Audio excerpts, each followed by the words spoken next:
Oh, found a video the other day. 50 problems with the Mormon church. Thought it was interesting. Thought I'd talk about it. There are errors in the Book of Mormon that are unique to the 1769 edition of the Bible, the one owned by Joseph's family. DNA analysis has concluded that the Native Americans do not originate the Book of Mormon that are unique to the 17. Didn't know this one. Errors in the Book of Mormon that belong to their specific Bible. They're finding stuff like this all the time where he's copying and pasting from other places and kind of just changing around a few words here and there. Not surprising. Owned by Joseph's family. DNA analysis has concluded that the Native Americans do not originate from the Middle East or Israelites, but from Asia. So, this one's kind of interesting. I was thinking there's the Israelites, DNA-wise, scientific-wise, biologically-wise, those guys are Canaanites. There was never an original Israel tribe, which is what we find in the Bible. These people were Israelites. They come from Israel. Jesus was an Israelite. Well, we have the same thing here. DNA has concluded that the people that are in the Americas are not, they're not Israeli. They're obviously DNA-wise or Asian. You can always talk this stuff away. This thing right here, this video right here, every one of these you can just talk away. If that's your religion, then you can come up with an excuse for everything. Sorry if I sound crass. I'm not trying to step on anybody.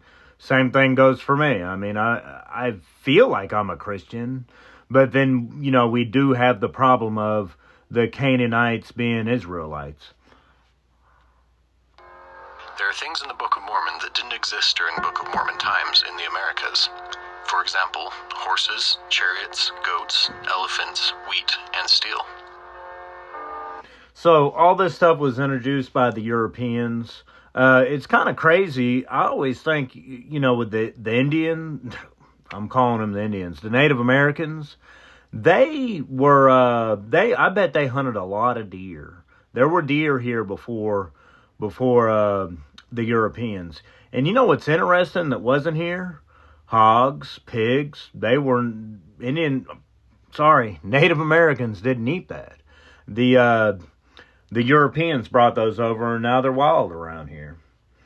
But, when you think about it, there's horse battles in the Book of Mormon, chariot battles. Those things didn't exist then. There's no archaeological evidence for the millions of Nephites and Lamanites, even though we have evidence from smaller groups of people who existed thousands of years before. So in the Bible, there's different. You can tell that these people existed. You can tell that it, to some extent, that it's an historical document. When it comes to the Book of Mormon, there's all kinds of things in there, like coinage and things like that just don't exist. And there happens to be this, thing with, for 100 years, Mormons believe that there were so many Israelites here and that this Book of Mormon just encompassed the whole Americas. And now they're saying that this is a narrow portion of people and a narrow part of the Americas. So, one thing interesting about that is when you compare it to the Bible, Galilee and the surrounding area encompass 1% of the entire population of the entire world. So if we want to believe, what do they call it, the small geographical theory or whatever when it comes to the Book of Mormon, so it was just a small geographical place where these people were fighting each other and Nephi and all these people existed, we're just in a small geographical place. Well, you can kind of bring that over to the Bible too, because the Bible, compared to the rest of the world, it is a very small geographical place. I'm going to get me some more coffee. The Mormon religion for years and years didn't leave a lot of room for critical thinking. Now that the internet's around and people and members can go on and start asking questions, they can ask Google questions about the Book of Mormon, and the first 3 or 4 things that pop up are what they call anti-Mormon things.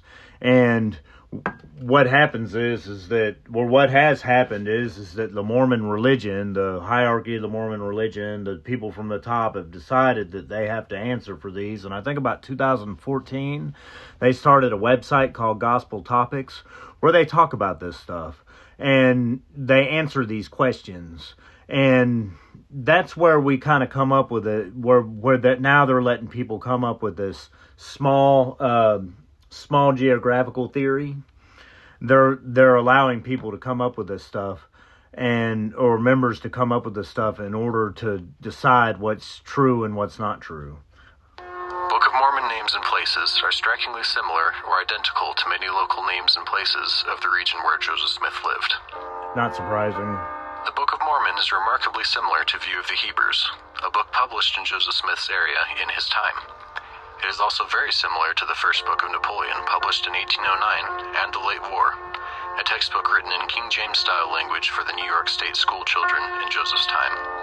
So those other two books I didn't know about, or at least I don't think I knew about until I read this, or until I listened to this. Now, as far as the Book of Mormon being what View of the Hebrews, there were a lot of people, we as people tend to wonder why, the Messiah, let's use the word Jesus because we're talking about religion in this sense, why Jesus only came to a small group of people. And it was one of the things that I was thinking about when the Mormons were trying to indoctrinate me. I'm not trying to be rude. I'm sorry if I sound rude. But so I'm going to press pause. I'm paying too much attention to my cat. Hold on. I say my cat. I got several cats. This one right here. Anyway, she's eating some of my food, which is fine. Her sister likes to eat a lot of my food, which is fine. They need to eat. They're shelter cats and they're a little skinny. So anyway, View of the Hebrews. This book came out that tried to explain how Israelites were that the Native Americans were Hebrew, which a lot of people thought that. A lot of people thought that that was a possibility, and it was a way to explain why Jesus only went to one place and only talked to a few people. And that's one thing that we always want to explain, and that's one thing that turned me on about the religion in the beginning, was like, yeah, that makes sense. Why is he only talking to some people and not all people? If God is so great and God is so mighty and God can fulfill us so much, why is he only choosing a few people to talk to? And then you get into mathematical stuff in the Bible, like mathematically, how many people, when you look at all these verses and you're trying to make sense out of it, mathematically, how many people go to heaven? Because we as humans were concerned about the afterlife. I don't know how concerned the Messiah was about the afterlife. I've definitely concluded it's a lot less what the general Christian population thinks it is. But anyway, let's move on. The original 1830 text of the Book of Mormon had a Trinitarian view of the Godhead, and was changed over time as Joseph's ideas about the Godhead evolved. Over 100,000 changes have been made to the book. There are at least 4 different first vision accounts given by Joseph at different times, at least one of which didn't even include God or Christ. Scholars... So apparently this is documented. You can go on MormonStories.com. You can go to all these places, and actually I know it is because I read it in the Gospel Topics, like I was talking about earlier. The Mormon Church came up with a video. Or I'm sorry. My cat distracts me. I love my cat so much. I love it when they get in the videos, and they're just super interesting. So anyway, I was about to press pause. I think I can make it. Gospel Topics came out as a website to counterpoint all this stuff that the people that were against the Mormon religion were coming up with, and all the evidence that they have. And I can't remember exactly what the Gospel Topics said on this respect, but it was something along the lines of, hey, Paul, there's 2 different versions of Paul's vision, and they're both in the book that Luke wrote, which is Acts. So why are the accounts different there, and why can our accounts be different? Which is a very interesting take and a good counterpoint if you want to argue this. Translated the papyrus Joseph claimed the Book of Abraham was translated from, and found that they have nothing to do with Abraham or anything contained in the book. The church now tries to claim that translate meant get inspiration from. Joseph also penciled in some parts of the papyrus. So this book of Abraham was a book that Joseph bought from a traveling salesman. Or no, it was just a papyri. And what it is an Egyptian funeral text. But he said that it was a book about Abraham and Abraham getting sacrificed. So this document, he had to write in, there was pieces of it missing, and I don't know if they found the pieces. I don't think they did, but he wrote in different stuff that was happening, and then they pulled out they thought it was burned up in what's called the Chicago fire. I think it was in the 50s, and then it popped up, 10, 20 years later. The actual original piece of the Book of Abraham has showed up, and it exists. You can go and look at it wherever it's at. And what scholars have done that aren't Mormon have decided what those other parts of the parchment that were pulled away from pieces of the parchment that were pulled away. And they've decided what that is. Now, you could turn around and you could say, well, Joseph Smith, he knew what those pieces were, and those pieces aren't what these other people are saying they are. The problem there is there's texts that go along with the Book of Abraham, and those texts Joseph translated. So he would take one letter and he'd translate it into 5 sentences. And I'm not over exaggerating it with stuff like that. So so you can't really argue that the book is not what he says it is when he's translated it extremely incorrectly. And that's all on Gospel Topics too. They had to talk that away. It's always interesting how they talk this stuff away. It just is. I'm not saying that they're wrong. I'm not bashing them. That's not my point. I really don't care what other people believe. But my point is that it's just very interesting. Married at least 34 women, many without Emma's consent, as forbidden in the Emma Doctrine was and his wife. Covenants, and 11 of whom were already married, some without their husbands knowing. 10 of Joseph's wives were teenagers, some as young as 14. This was shocking. Well, how would you know that their husbands didn't know? I have no idea. They have documentation of this stuff. Now, how good the documentation is, couldn't tell you. But, you can go on to Wikipedia and you can look at a list of his wives. Many of them were underage, which wasn't, if he's 28 years old and she's 16 years old, that was a lot different then than what it is now. That meant a lot different than what it was. What they're going to talk about in a second is Fanny Alger. Fanny Alger was, I think, a maid that they have, or somebody that they fostered, a girl that they fostered, and he married her when she was 14 years old, and he was overage. He was in his late 20s. Even by 19th century standards. Joseph also married some of his foster daughters.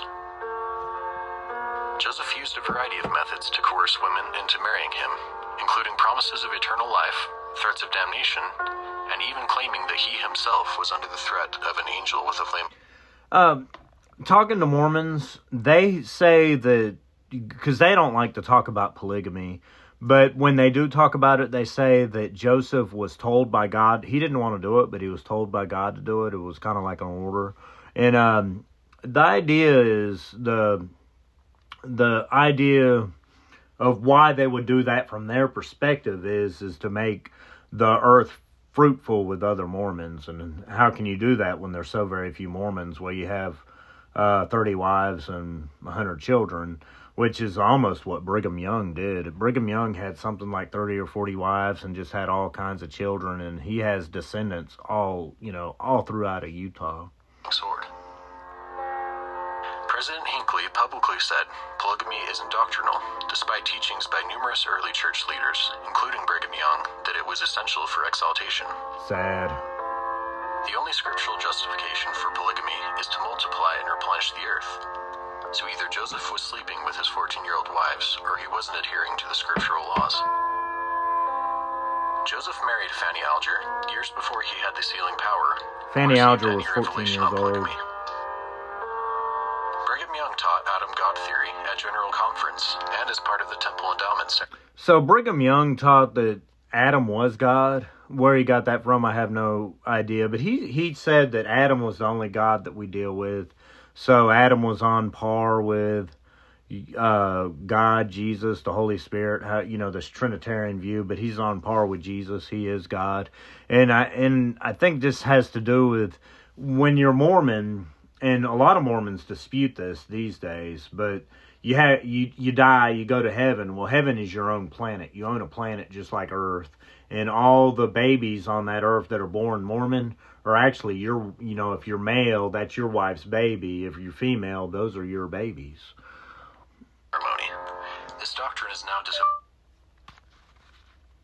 Something happened. Let me press pause and... Brigham Young taught blood atonement, now also disavowed. This doctrine factored into the events which led up to the Mountain Meadows Massacre, where church leaders So, blood atonement is if you're not Mormon, or if you do something that's against Mormonism, which, what do they call that? It's in the Bible. It's the sin that can't be forgiven. Well, the only way it can be forgiven in other sins, like not being Mormon, is to shed your blood on the ground, which means to be killed and to actually have your blood shed. So, and then they equate this with the Mountain Meadow Massacre. The Mountain Meadow Massacre, there were people coming from Arkansas to, let's say, Oregon. I'm not real sure where they were going, but they were coming from Arkansas.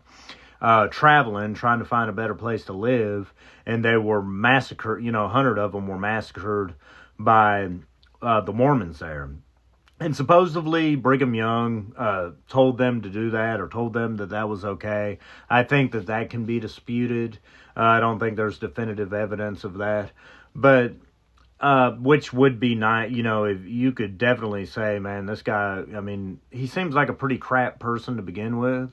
But if he's telling people that they can murder people just for traveling, and steal all their stuff and all that, and murder their babies and children and all that, that's pretty sad. Now, some of the kids survived, and they were just treated like dump. They were treated like second-class citizens compared to, if they fostered them, they would just treat them like absolute garbage. And some of the descendants were able to go back to Arkansas, which I think is pretty cool. At least they got to, at least a few of them made it. But that's just sad. Over 100 pioneers traveling through Utah. Black people weren't allowed to hold the priesthood until the 1970s. Joseph gave it to a few people, but from Brigham Young to Spencer W. Kimball, they were deemed unworthy to hold it. So the priesthood is something that's very important to Mormonism, and it's going back to owning your own planet type thing, owning your own planet Earth and having spirit babies. The African Americans weren't allowed to be a part of the priesthood until 1980. Kudos to Joseph Smith for letting some black people have the priesthood. That was, I wanted to make a joke and say that's mighty white of them, but, anyway, that's just, let's move along. In the 1980s, the church paid around $900,000 to suppress bizarre and embarrassing church history documents. These documents There's a Netflix documentary on this. Mark Hoffman.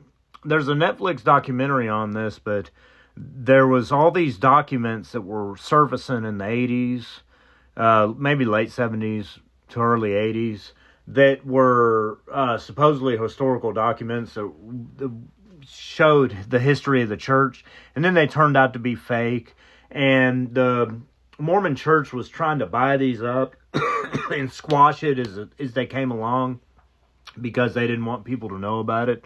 Mark Hoffman turned out to be a murderer. He was a murderer. He killed people. Great Netflix documentary on this. Explanations for them. Joseph Smith translated plates called the Kinderhook plates. He claimed they were a record of a descendant of Ham from the Old Testament. These plates were later found to be a hoax. What number am I on? Every spin-off of the LDS Church. I'm almost at 20 minutes. We made it through 19 of them, and I'm happy about that. Thank you. Oh, more to come.